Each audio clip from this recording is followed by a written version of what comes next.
Este é um triângulo equilátero, pois seus três lados possuem medidas iguais. A é igual a B, que é igual a C, e seus três vértices têm ângulos de 60 graus.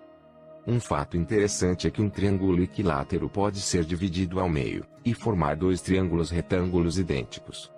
Sendo assim, a partir das medidas de um triângulo equilátero, podemos concluir algumas medidas dos dois triângulos retângulos resultantes, sendo elas: o primeiro cateto, que será metade do comprimento de qualquer um dos lados do triângulo equilátero, e a hipotenusa, que terá a mesma medida de qualquer um dos seus lados.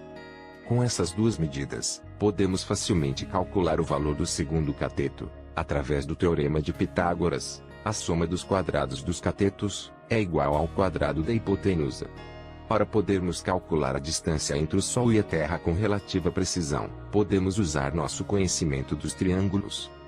Só teremos que encontrar duas cidades em que o Sol esteja na angulação de 60 graus em direções opostas no céu, e no mesmo momento. Também precisaremos saber qual é a distância entre estas duas cidades. No dia 21 de março de 2015, tínhamos as seguintes informações. Em Macapá, às 10h33 horário local, o Sol se encontrava a 60 graus leste.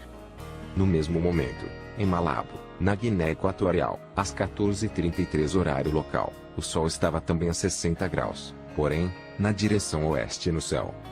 Portanto, estas duas cidades são perfeitas para podermos aplicar nossos conhecimentos sobre triângulos, e determinarmos a distância do Sol até a Terra. A distância entre Macapá e Malabo é 6.654 km.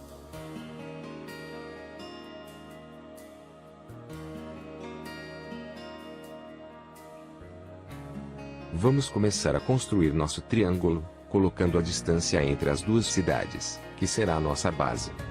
Em seguida, vamos traçar uma linha com os ângulos de cada cidade até o Sol, que será a hipotenusa do triângulo.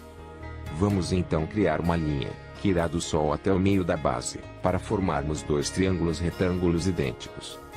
Esta linha será o nosso segundo cateto, e sua medida corresponde à distância do Sol até a superfície da Terra. As medidas ficarão assim.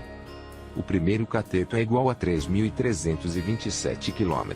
A hipotenusa é igual a 6.654 km. E o segundo cateto será a raiz do quadrado da hipotenusa, menos o quadrado do primeiro cateto. O que nos dá um valor de 5.762 km. Esta é a distância vertical aproximada entre o Sol e a superfície da Terra. No modelo Terra plana, o Sol circula a Terra uma vez a cada 24 horas. Tomando a circunferência oficial da Terra como 40.000 km. Teremos velocidade de deslocamento do Sol igual a 40.000 km em 24 horas, ou velocidade de deslocamento do Sol igual a 1.666 km por hora.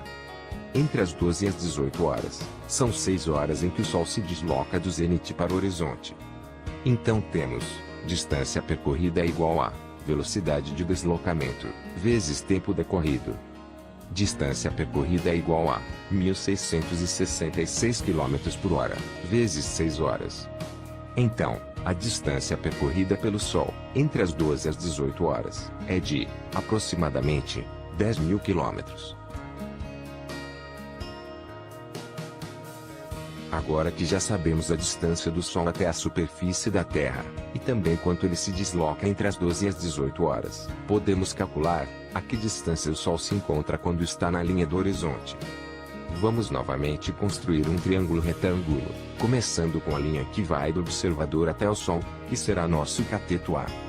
Agora vamos traçar a linha que corresponde ao deslocamento do Sol entre as 12 e as 18 horas, que será o cateto B. A linha diagonal que vai do Sol até o observador será então a hipotenusa. Aplicando os valores ao teorema, encontramos o valor de 11.541 km, que se refere à distância aproximada do observador até o Sol no horizonte. Quando o Sol se afasta do seu zênite, pela ação da perspectiva, o Sol deslocado aparenta estar descendo. Quando já está próximo ao horizonte, Os raios que vão em direção ao observador passam a ter uma trajetória oblíqua, e, pela refração atmosférica, estes raios oblíquos se tornam curvos, o que causa o fenômeno da posição aparente do Sol ser mais elevada do que a sua posição real. Quanto maior for o deslocamento, menos destes raios oblíquos conseguem atingir a área do observador, e anoitece. A partir deste momento, nem mesmo os telescópios podem focalizar a sua luz, pois lentes convergentes não aproximam a imagem, elas funcionam ampliando imagens. Como a luz curvada não chega mais naquela área, não há nenhuma imagem para ser ampliada.